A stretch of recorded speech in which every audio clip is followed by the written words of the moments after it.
Welcome to the show, everybody. This is the Farsi Show presented by MyBookie, mybookie.ag, and it is absolutely wonderful to have you along for the ride. Oh, my goodness gracious. So much to get into today. A.J. Brown addresses the media, and everything's fine now, right? Right? I'm going to take this tact with A.J. Brown and his relationship with Jalen Hurts, and we're going to get into this throughout the show. We'll let you hear from both parties. We'll let you hear from A.J. Brown. We'll let you hear from Jalen Hurts and all that. I don't care. I don't care. This, to me, is really nothingness. And I'll tell you why it's nothingness.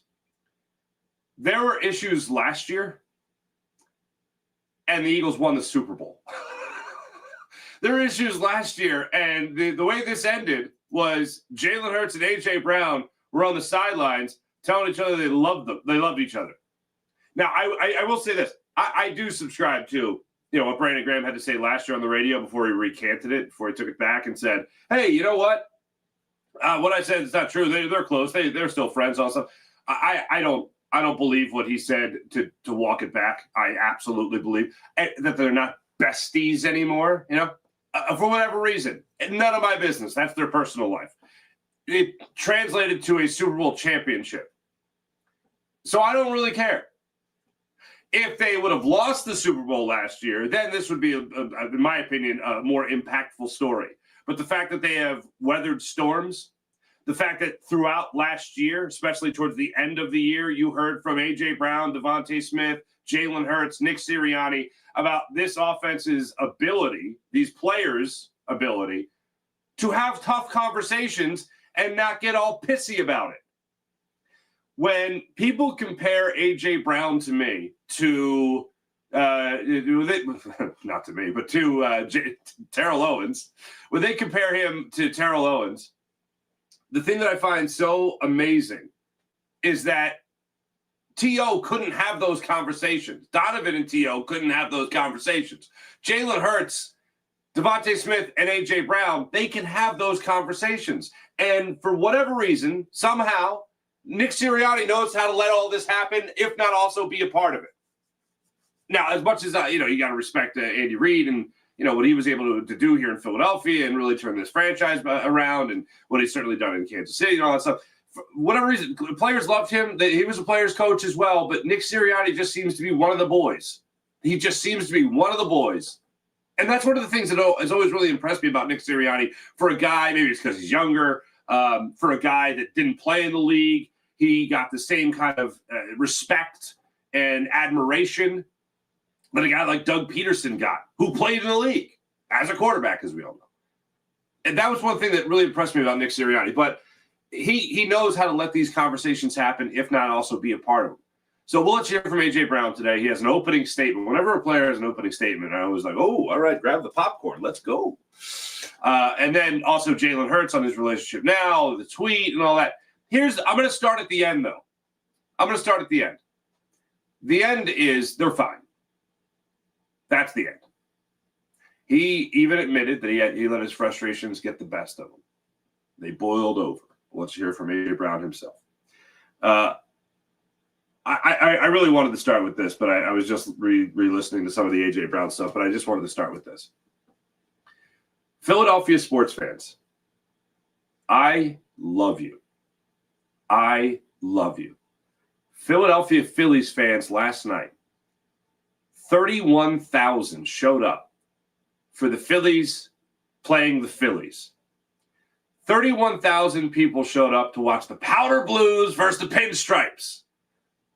And the Phillies could not have put on a better show for the fans. I will say that. Joan Duran getting to come in, people to get to be a part of that entrance, and everyone wants to be a part of it. That was great. 31,000. Let me put this in perspective, okay? About 25,000 people went to Tigers Guardians game 1. About 27,000 went to Guardians Tigers game 2. And 31,000 people showed up in South Philadelphia to watch the Phillies take on the Phillies. And watching all the news clips about it last night, seeing the clips of the game and the crowd reacting, Philadelphia, I freaking love you so much. This is the stuff that when I go out of market and I talk to other fan bases and all that stuff, they like, did I see 31,000 people went to a Phillies practice? Like, yeah. An inter-squad game? Yeah. An exhibition? Yeah. 31,000. Yeah. That blows people's minds that we would show up for that. Whether it's back in the day, flight night in South Philly, or now any open practice the Eagles have at Lincoln Financial Field. I love hearing from new players that come here and they're looking around and they're just like, this many people for a practice? That's amazing. Philadelphia, I love you. I absolutely love this town. And I love the sports atmosphere that this city has. There is nothing better than Philadelphia. 31,000 people for a practice versus 26,000 average for an actual playoff game. Amazing. Also on that note, the Dodgers are coming to Philadelphia for the divisional round. This is amazing. I wanted the Dodgers, by the way. I wanted that heat. I wanted that smoke. I know the Reds would have been the easier thing. I want the Dodgers. I want that spotlight. I like the thing is with this Phillies team. I don't.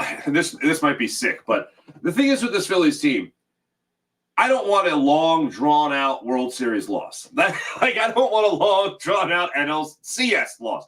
Let me know how good this team is right out of the gate. Let me know if they can beat the Dodgers in the postseason. Now, we know in the regular season, over the last couple of years, now they've had the Dodgers number, especially this year. You look at 4-2.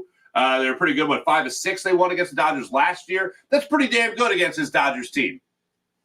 But go ahead and bring me Shohei Ohtani. Bring me Yamamoto. Let me see these guys in the postseason. Let me have this Phillies team measured against the Dodgers in the postseason. That's what we're here for, right? If Phillies Dodgers in the postseason, that's historic. That's incredible. Now, when you do look at the last, 15 plus years, 17 years. Oh man, that's terrible. Since they faced off in the postseason, which was in 2009, 16 years. The Phillies obviously had their numbers. They had their number then. The Andre Ethier, Matt Kemp led Dodgers teams. Clayton Kershaw, of course. Jonathan Broxton, still checking under his bed for Jimmy Rollins. That's a long time ago. And the Dodgers have stayed relevant really all throughout from 2009 to now. And the Phillies just recently, within the last 3 years, have become a relevant baseball team again. Dodgers, of course, have had their nice little run for themselves of success of being World Series contenders, also World Series champions. I say it's time for the Phillies to knock them back down a peg or two starting Saturday night when this NLDS gets underway. Look, did you want the Reds? Did you want the easier path to the World Series? Probably most people did. I'm probably in the minority. But I want the measuring stick right out of the gate. I want to know if they're World Series contenders or if they're the pretenders. That old cliche. But I love this. I absolutely love this. You're jumping right in. After a bye, you're jumping right in. And other than how much I love the fans jumping out there and showing up for this ball club for an inter-squad game, still just amazing. I love that the Phillies did it. I love that the Phillies put this together just so they could get a good workout in over 7 innings, by the way, not 9, but 7 innings. Jesus Luzardo getting out there. Aaron Nola pitched last night as well. Joe Duran, I mentioned. Everybody got reps pretty much in last night's game. Stay hot, stay fresh at the same time. Also, don't get rusty. That's the other part about this as well, because you always talk about, the lull that happens between this. Teams get rusty. You might as well just keep playing and all that. Well, considering the Phillies' offense was what's the term? Straight cheeks in the final week or so of the season. Despite the overall better record that you saw in the month of September. I know I've mentioned it to you guys before, but the Phillies, one of the biggest reasons I actually do have confidence in the Phillies winning this series against the Dodgers, you're also talking about a Phillies team, or you're talking about a Phillies team that was 17-8 in September. For the Bryce Harper years of the postseason here, the Phillies have never been that hot in September going into the postseason. It always feels like they're limping into the playoffs, or they come up clutch in 2 consecutive series to clinch the division or clinch the wild card round, whatever it might be. So the fact that they're this hot, this is what we have asked for all season long with the Phillies, is that, all right, yeah, be a first-place team. Sure, that'd be great. Get a first-round bye? Fine. But all in all, just be playing some of your best baseball at the end of the season. If you're going to do more than just give us meaningful games in September, then how about also being as hot as you can possibly be going into October? And that's really what the Phillies have given us. So I say let's go. Let's bring on the Dodgers. Now, that's not to say that I am super confident the Phillies are going to win this series, but you are facing a baseball team that in 2 games just scored 18 runs. So for Phillies offense to come up silent, as they might in the postseason, as we've seen happen before, yeah, you're going to have to hit. You're going to have to hit to win. You're going to have to hit to win this series. The 2-1 games, I don't think they're really going to be a thing. And the Dodgers were down last night 2-0, and then it's just like, oh, that's adorable. The Reds are in front. Let's take advantage of that. And then, the 4th inning, they just broke out. So that's what the Phillies got to deal with there in the first round, and I can't wait for Saturday night. I'll have your postcast responsibilities. I think I'm actually going to be down at Live Casino before the game for a little Phillies pep action. Get down to that. But yeah. All right, let's get into the big story for everybody yesterday. The big story. A.J. Brown, at his locker, had an opening statement. Here is A.J. opening up with the media. Obviously, Sunday after the game, I let my frustrations boil over. I didn't speak to the media. I had a chance to correct my frustrations, and I continued to let it boil over. That's on me. I take full accountability on that, posting that. My message on Twitter wasn't directed at anyone in the building. Not my coaches, not my quarterback, my GM, nobody. Like I said, I take full accountability. I have an open communication with all my coaches and with my quarterback as well. Me and my coaches, KP, Nick, we discuss weekly about trying to get this thing on the same page. So yeah, here we go.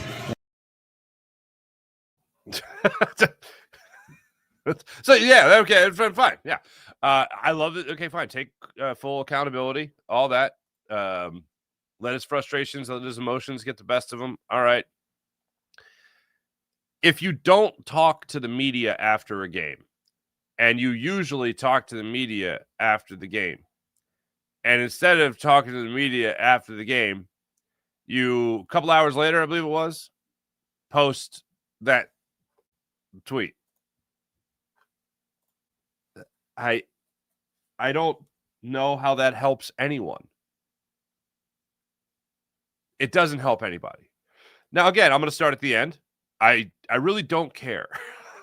These guys have had the tough conversations. These guys have won a Super Bowl together. Things ended last year with them on the sidelines, loving up on each other. All right, it's beautiful.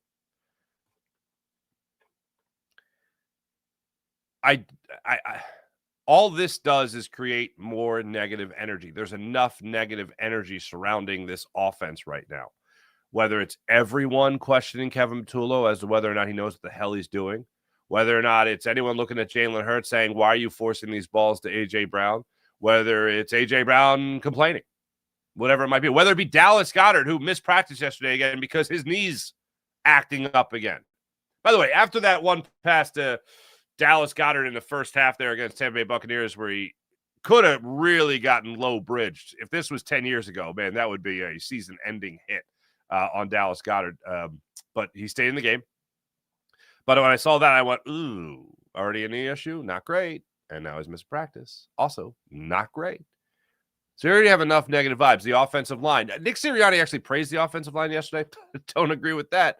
But there's enough negative vibes surrounding this offense right now. And one of the things that I found interesting yesterday was that A.J. Brown talked about why, even in-house, there's frustration with the offense. I think it's normal to have frustrations because of the standard that we hold ourselves to, and we have a lot of talent on offense, and to be honest, defense and special teams have been low-key carrying us, and it's just like we need to clean up what we need to clean up and get on the same page, and and play to the ability that we say that we can and be who we are called to be. So it's a standard that we preach, and so it's easy to have that frustration. I think it's fair to have that frustration, but like I said, I just can't let that boil over. So. Yeah. Obviously, don't let it boil over. He did let it boil over. But if you're a football player who wants to contribute and you want to help, and you see numbers like the Eagles being 29th in yards, you see numbers like the Eagles being 31st in passing yards, and you see a middle-of-the-road rushing attack, and you're 7th in points, like these things don't add up to, clearly a top 7 offense, top 10 offense in the league. You're scoring, 10 or more, top 10 in scoring in the NFL. Yeah, that doesn't make any sense. Doesn't add up to that. So when you see special teams blocking field goals, when you see special teams blocking field goals and returning them for touchdowns, when you see your special teams blocking a punt and returning it for a touchdown, you got to be thinking, where's mine? Where's mine? That's what you got to be thinking. Now, maybe you had a little false hope coming off a 109-yard reception game against the Rams. You were able to take the top off the defense in that game, in that second half, with great authority and consistency, I might add. And then all of a sudden you come out against the Bucs and you're rolling them, and then you have a terrible second half. Can't even get a complete, can't even get a completion. 15-16 in the first half, 0 for 8 in the second half. How is that even a thing with the weapons you have on this offense? So, yeah, if you're A.J. Brown and you're someone that wants to put up the numbers, so yeah, he wants numbers, but if he had one catch for a game-winning touchdown, I think he'd feel pretty damn good still. If you're A.J. Brown, you want to help. If you're Devontae Smith, you want to help. You don't want to be carried by your defense. You don't want to be carried by your special teams. And also Jake Elliott just being thunder so far this year. So he gets the very simple question of whether or not he's happy here. Dave Zangaro, NBC Sports Philly, asked the question. Here's A.J. Brown on that. Absolutely. This is home. This is my home, unfortunately, I did it to myself, I won't even say unfortunately, I did it to myself. But this is my home, man. I love it here, But you just see frustration because, obviously, we want to be great. And most definitely, I want to be great as well, so. My issue when A.J. Brown doesn't get the ball isn't, oh my God, get A.J. Brown the ball, because if he doesn't, he's going to complain. And then, the sky is going to come falling down. Like, no, that's not and I said this after week 1. Get A.J. Brown the ball because he's a really good football player. When he gets the ball in his hands, great things tend to happen because he's a great football player. It's not me being terrified about what the fallout's going to be from him not being part of the game plan. I don't fear tweets. I don't even really fear his attitude. I still have yet to call him a diva, and I don't really see myself doing it. But anyway, I look at A.J. Brown, and I see a guy that wants to contribute and wants to be a part of it. The next part here is something that really got not swept under the rug, but it didn't get the attention it should have gotten. Because if you remember, there was one guy that caught strays when A.J. Brown iced out the media and then had the 13-minute media session at his locker.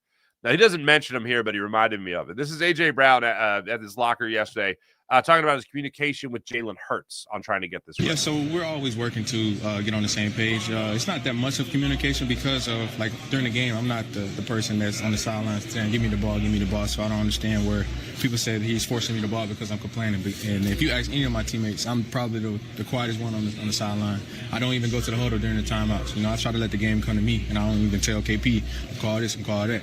That's the player I am, so. All right. The guy that he says complains more about receptions is Devontae Smith.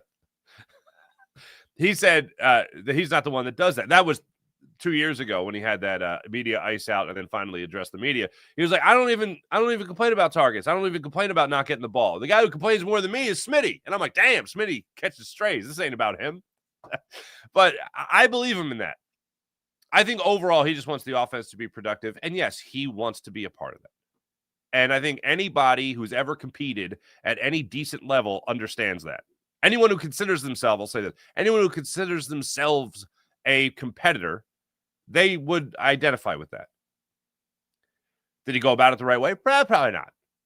But again, we've seen stuff like this before. We've asked the question whether or not A.J. Brown's happy. Yesterday, I had to see the damn memes of, here's a trade, A.J. Brown for Stephon Diggs and a pick. No. He ain't going anywhere. The dead cat money is it would be a bigger mistake possibly than like what was Carson Wentz's dead cat money, like $63 million or something like that. The dead cat money is around there with A.J. Brown. I can't remember off the top of my head, but bottom line is he ain't getting moved. It ain't happening. And I think one of the main reasons it's not happening is because, as he has said, there are open lines of communication. Kevin Patullo, Nick Sirianni, Jalen Hurts, you'll hear from him in a second, and A.J. Brown have all talked about open lines of communication. And it was around this time last year, it was exactly this time last year, after their week 4 game in Tampa, this one happens to be a win, that everybody had their come to Jesus moment.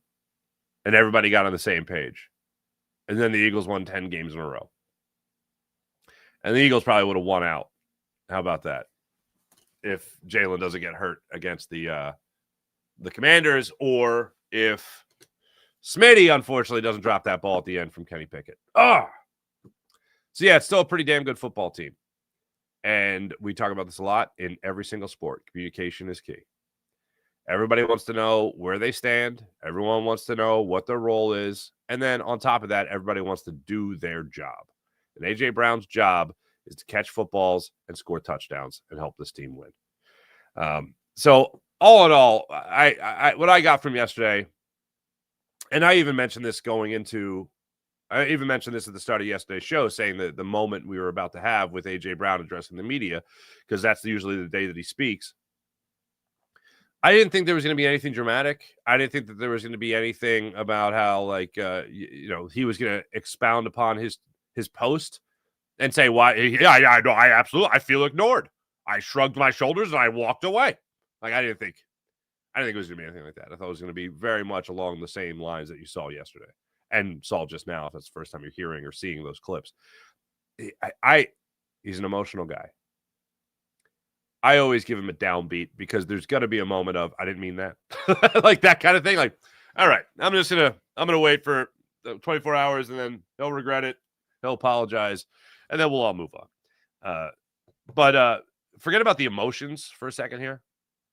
Well, before I get into that, this was Jalen Hurts' reaction when he addressed the media to A.J. Brown. You saw him. And what was your reaction to it? I'm not going to analyze or speculate it. I think he's always wanted to contribute, and that remains. What's your onward? Everybody's focused on trying to get better. Everybody's present here trying to improve. What's your assessment of why your connection with him, at least to this point, hasn't met its normal standard? I think again, looking at it from a macro perspective, it's a collective thing. It's not just two people. It's a collective thing. It's about the offense generating and being what we believe it could be. All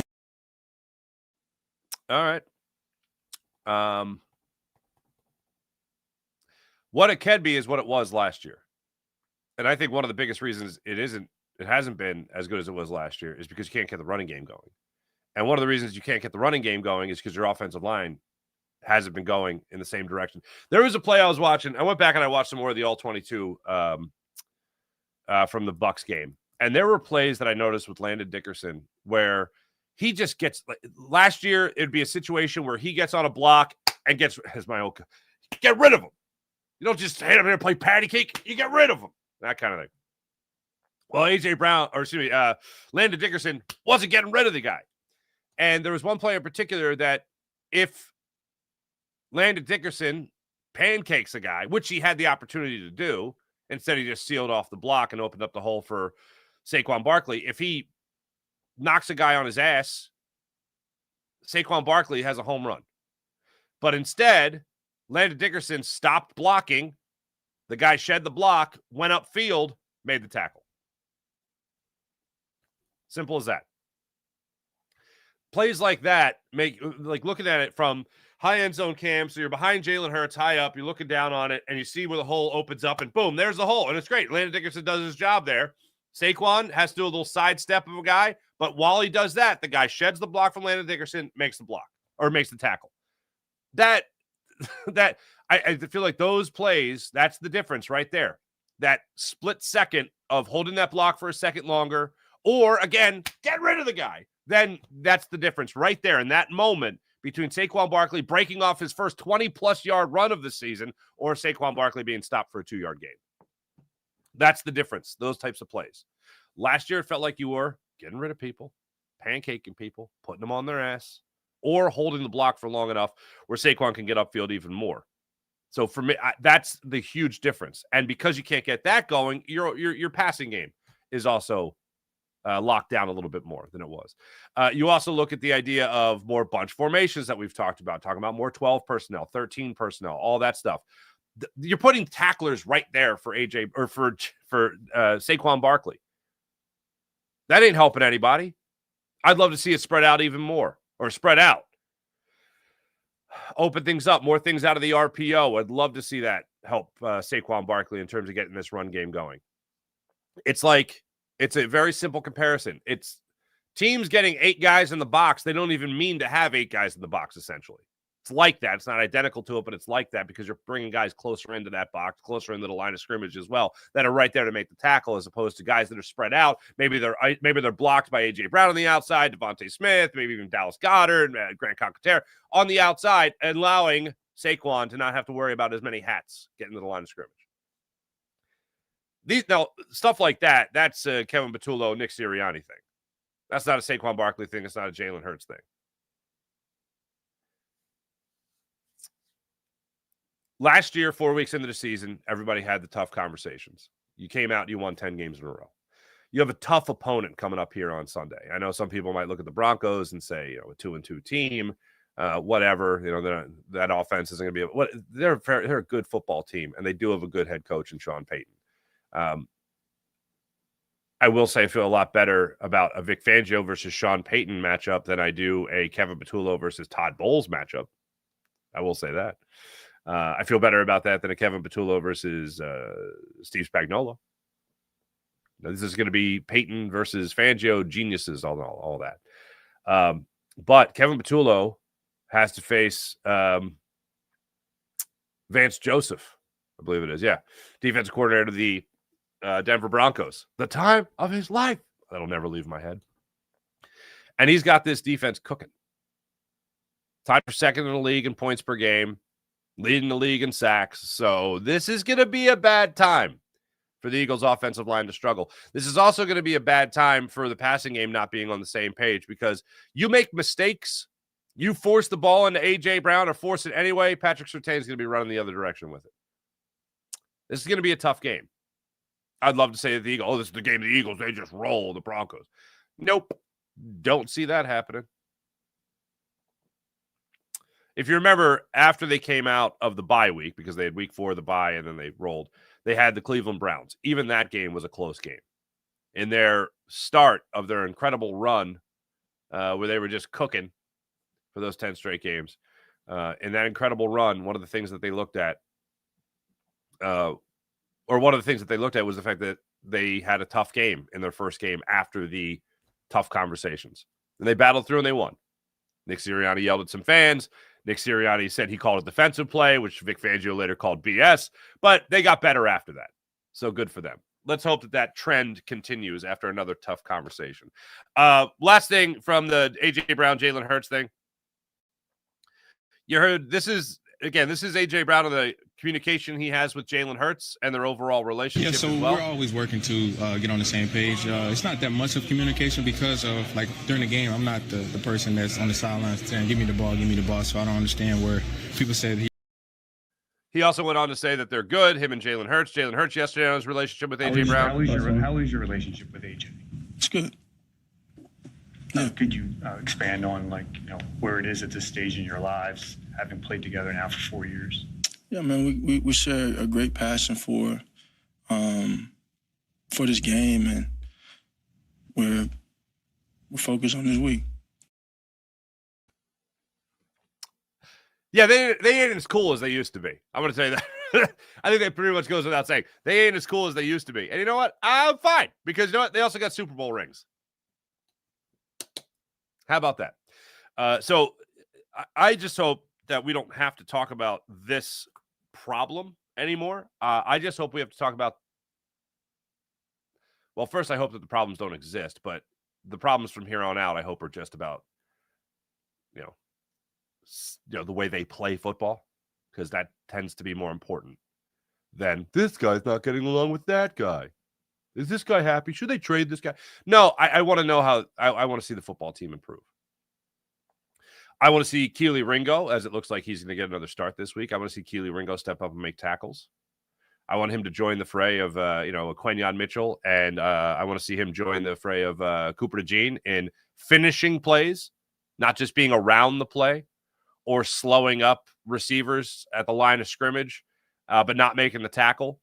I want to see him finish the play. That is going to be a huge challenge for Keely Ringo.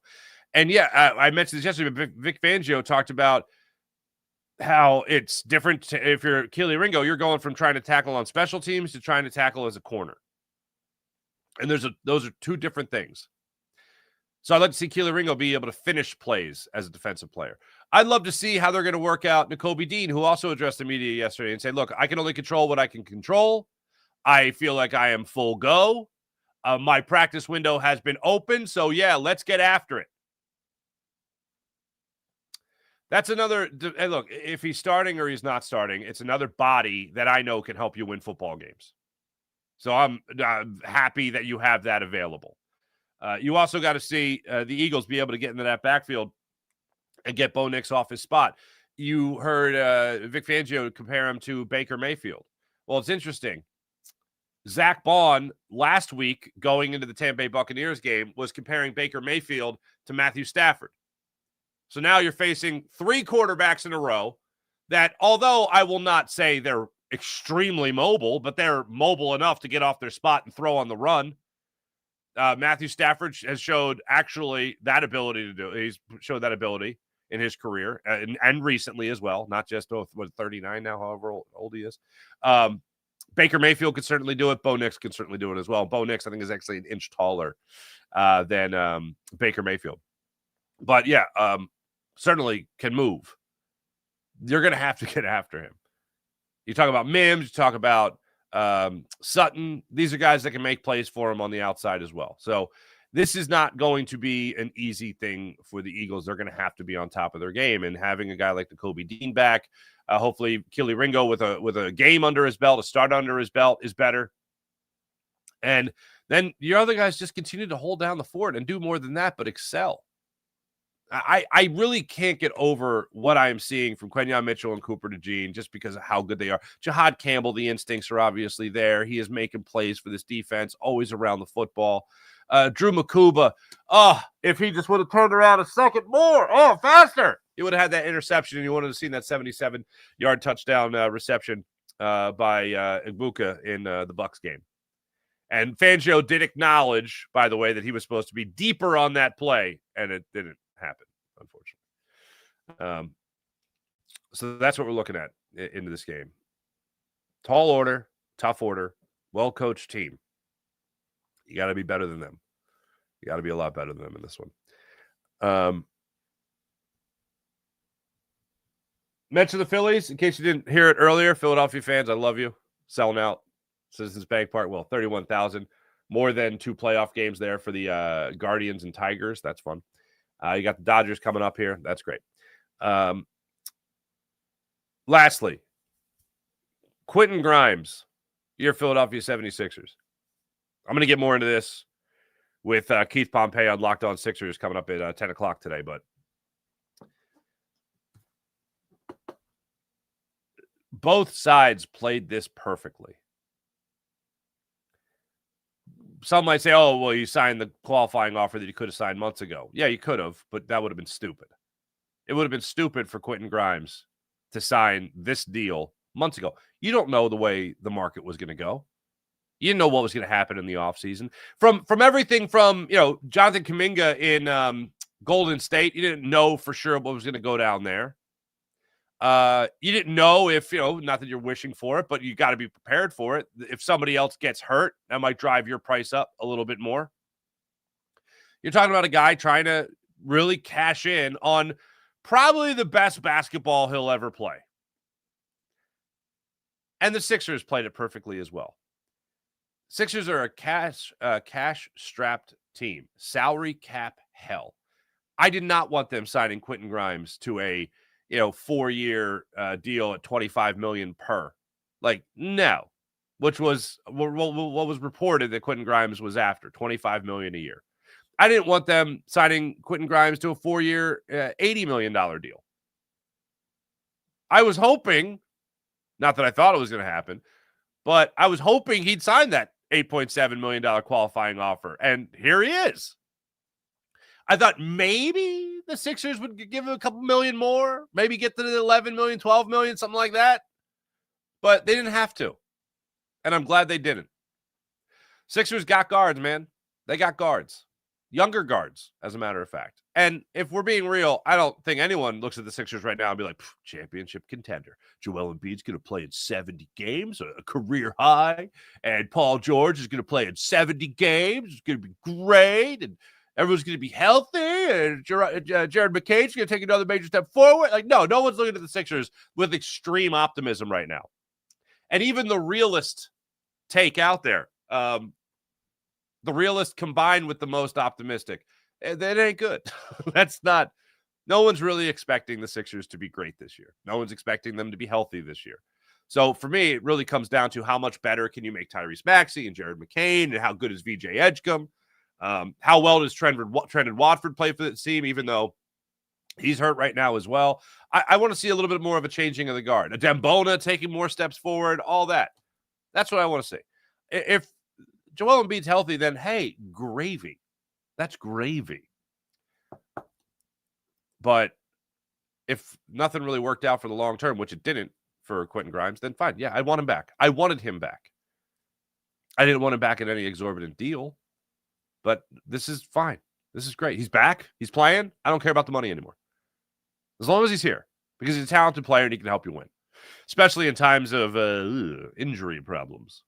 He can shoot. He can play defense. He could run your second unit if you need him to. He could start next to Tyrese Maxey if you need him to. He could do it. He fills a great role right now. And if VJ Edgecombe doesn't excel in his rookie year, then you have somebody else that can help you win in the event you make it into the postseason. So I think we're all in a good spot right now. I know some people might look at it and say, oh, the Sixers are cheap. Well, they have to be. They've spent their money. You ever talk to anyone that spent all their money? They're kind of cheap. After that, after the money's gone, they're kind of cheap. That's the way that works. Hey, speaking of money, how about saving yourself some money with a Game Time app?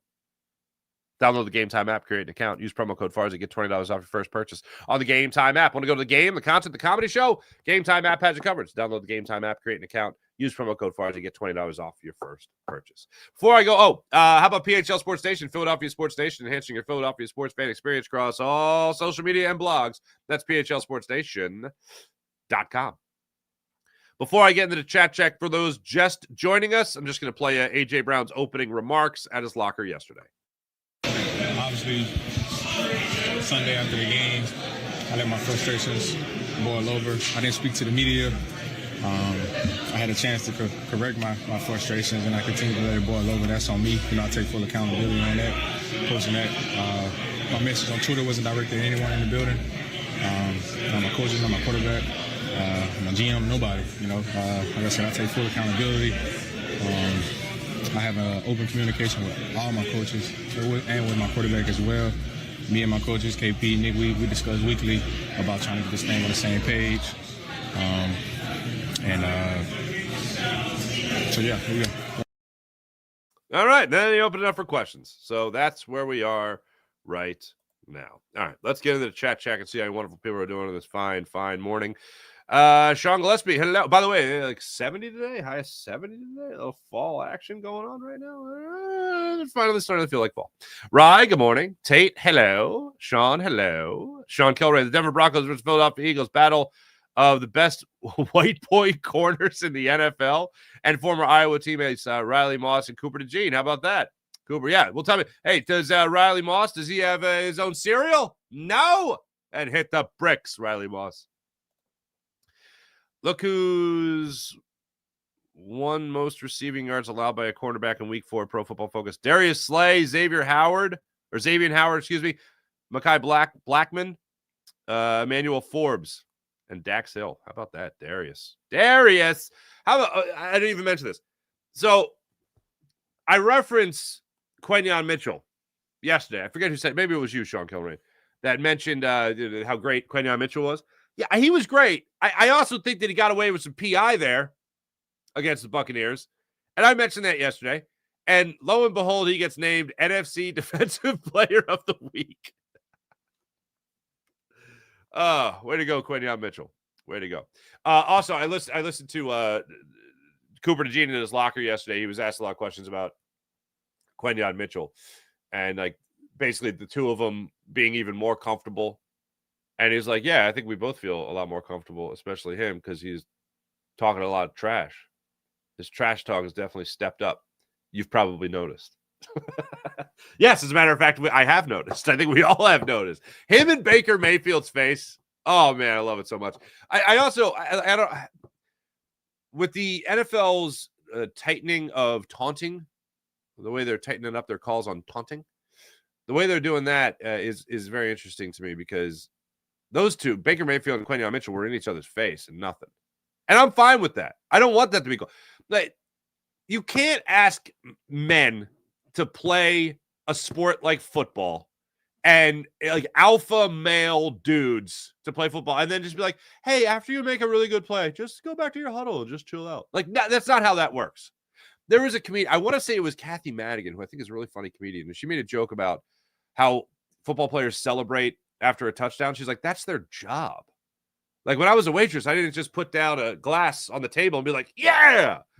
And I remember laughing at it, thinking it was funny. This was a joke. This is a bit she did years ago. And then I thought, well, wait a minute. No one's trying to tackle you as a waiter or a waitress. Like, that's cause for celebration that you made a play without your head being taken off. So you can't be the NFL and be like, just put the glass down and walk away. No, you just made a play in front of a stadium full of 50,000 people. And you survived it healthy to make another play. That's worth celebrating. Wayne the Pain. Good morning, fellow football knuckleheads. And, of course, go Birds, go Phillies. Thank you, Wayne the Pain. Nice to see you. Sean Comer, hello. Sean Comer. Nakobe Dean is returning. Honestly, the idea of a 4-3 with Dean, Bond, and Campbell on the field. Q and Coop at cornerback, Reed and Makuba at safety. Yeah, I'd like that. The only problem is it's very, very rare nowadays to have that 4-3. Like a 4-3. It's I don't know. It's all about the edge rushers now, which is why the question came up at the press conference this week about using Jahad Campbell more as an edge. I'll say this. I expect to see Jahad Campbell as an edge rusher at times. At times. Not his new position, but at times, because he's got that versatility. Things you could do with Bond, Dean, and Campbell and pass rush, plus Bond and Campbell are covering better than third cornerback anyway. Fair enough. Fair enough. April. Good morning, April. Hello. Media wants AJ to be TO so bad. That's my quarterback. Sean, I agree. I wholeheartedly agree. And I have not gone down that path because I'm for anyone to be TO, you have had to have problems in like everywhere you've been. You've also had to have had not good communication between you and your quarterback. And the biggest difference I go to is one, I mean, Terrell Owens, let's not get this twisted, is better than Terrell Owens is better than AJ Brown. Okay. Let's just, for those comparisons, there's not a comparison. T.O. is historically one of the greatest wide receivers to ever play football. A.J. Brown is a great wide receiver for his time. Terrell Owens is a all-time great wide receiver. That's no disrespect to A.J. Brown. That's acknowledging the greatness of T.O. But when it comes to personality, T.O., you talk about trust issues, like, for players and between them and the organization, T.O. didn't trust anybody. I mean, this is a guy that was talking about how Jason Witten and Tony Romo were drawing up plays behind his back. I have no doubt that Jason Witten and Tony Romo were like going over the offense and going over plays and coming up with ideas, but I don't think they were maliciously doing it with ill intent behind T.O.'s back. Like, oh, T.O.'s over there. Come on, over. Sorry, you run there out, and I'm just going to throw it to you over there. Like, no, that's not how that worked. Going on. Sir Sketchable. Woke up early enough to catch Far's dog. Thank you. In action for once. Good morning to everyone in the chat. Hello, Sir Sketchable. Nice to see you. Wayne the Pain, we get the Dodgers on Saturday. Let's go, Phillies. Let's go, Phillies. I am very excited, but not excited about the fact that they scored 18 runs in 2 games, and now they're coming to South Philly. Landon Dickerson, Tyler Steen, Cam Jurgens have combined for 26 pressures allowed through 4 games. Those wondering what the biggest problem with the offense is, it's play of the interior. Not ideal, Sean. Thank you. We will need Durantula to be dominant this series. You know what I want to see from John Duran? And I don't think I've ever asked this, ever. I want to see wildness. This guy, I mean, he throws strikes. Let me see that splitter. Let me see that, low and away. Let me see that stuff. I don't need fastballs 102 miles per hour, dead red, middle of the plate. Don't need that. Sean Gillespie, hello. Can't bet like an interpreter on this divisional round against the Dodgers. Okay. The media needs to keep the heat on the Eagles' management and offense. I concur. Sean Kilrain, who would bat cleanup for the Phillies in the playoffs? Huh. You're going to move Bader down the cleanup.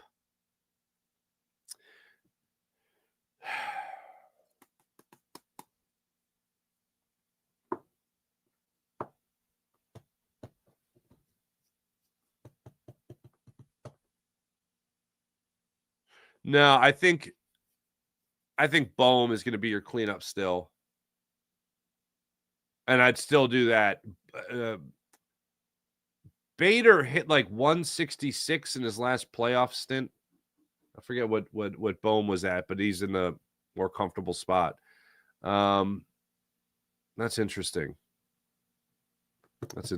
I think Bohm stays at cleanup. I mean, it's Rob Thompson. I don't think he changes much. I think Trey Turner's going to lead off. I think Kyle Schwarber's going to bat second. Bryce Harper's going to bat third. Alec Boehm's going to bat fourth.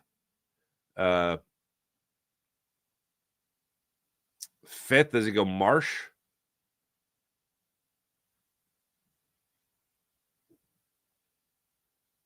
Yeah, interesting. Well, we'll find out Saturday. That's for sure. Rye, what's happening? Something has bothered me since last year. Why does A.J. Brown have a C on his chest? Well, you talking about for the being a captain? Or are you not questioning what captain means? You're questioning why he's a captain. Because he always speaks his mind and players like him. One thing did come up, and it was at the end of the press conference. It's actually where my thumbnail picture comes from today of him smiling. And I was like, are you still cool in the locker room with everybody? And he's like, yeah, unless everyone's putting on a facade. But he's like, no, I'm still cool with everybody. And I think everybody gets it. April, AJ always needs the time to think things through. They need to hide his phone after games. That's great.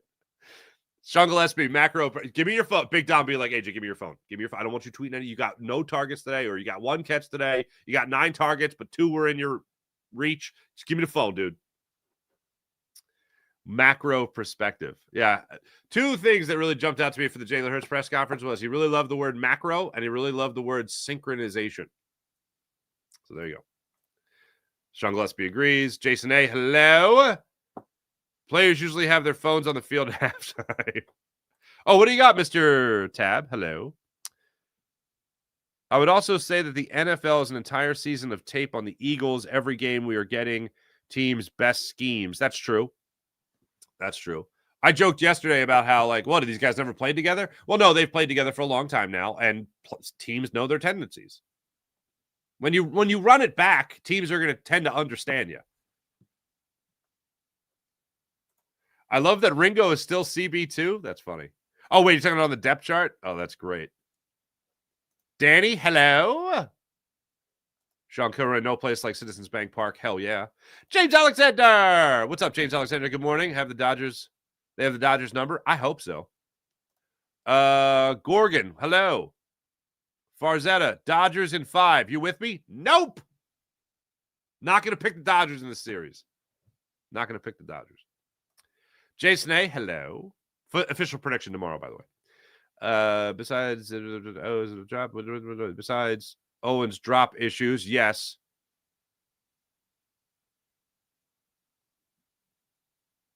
Jason, yeah, I agree. Yeah, one of the best ever, yeah. I would, yeah, that's a good point. AJ's got better hands, but I'd still take T.O. over AJ by a mile. Straight bleach, okay. This is the media's fault. The offense is broken, and the media is getting mad with AJ for saying something. It's not. Here's the issue with AJ Brown. AJ Brown cannot, and he has done this. This is not conjecture. This is what he has done. AJ Brown has answered questions by saying, I'm not going to answer that because I don't want to give you a story. Like, so you're telling me if AJ Brown went to his locker and media came up to him, or he had a press conference, and he said what Jalen Hurts has said, which is, we just got to get in sync. We're not in sync right now. There's the things we got to work on as an offense. We want to help more as an offense. I want to help more as an individual. That's how we can win games consistently like we did last year. If he said that, then it's like, hey, no one's going to disagree. But the fact that he's like, there's a problem, but there's not a problem, but there's a problem. There's a problem. I'm not going to tell you what the problem is, but there's a problem. And then take to social media, that doesn't help anybody. That's AJ Brown's problem. And the media, we would look at it and go, he's right. We look at AJ, we listen to Jalen Hurts and we go, oh, that makes sense. Yeah, it doesn't look like it's in sync. And to Jalen Hurts' credit, Devontae Smith's credit, Nick Sirianni's credit, no one's been like, how you doing? Great. No one's been like that.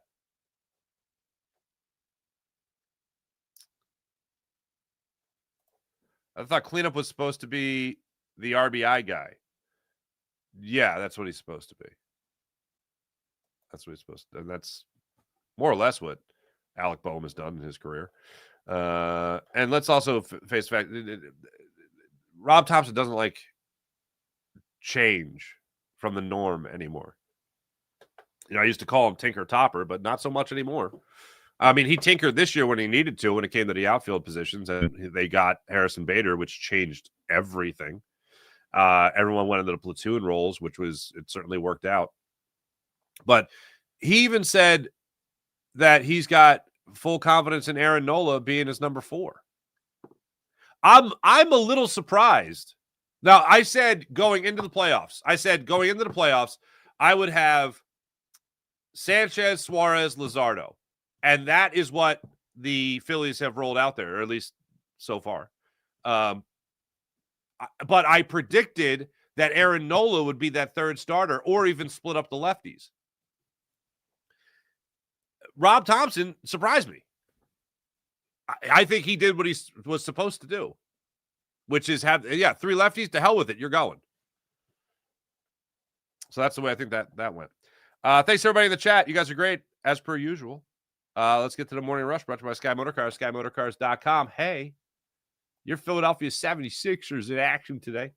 They got a noon tip-off against the New York Knicks in Abu Dhabi. 31 Philly fans are there. No, I'm kidding.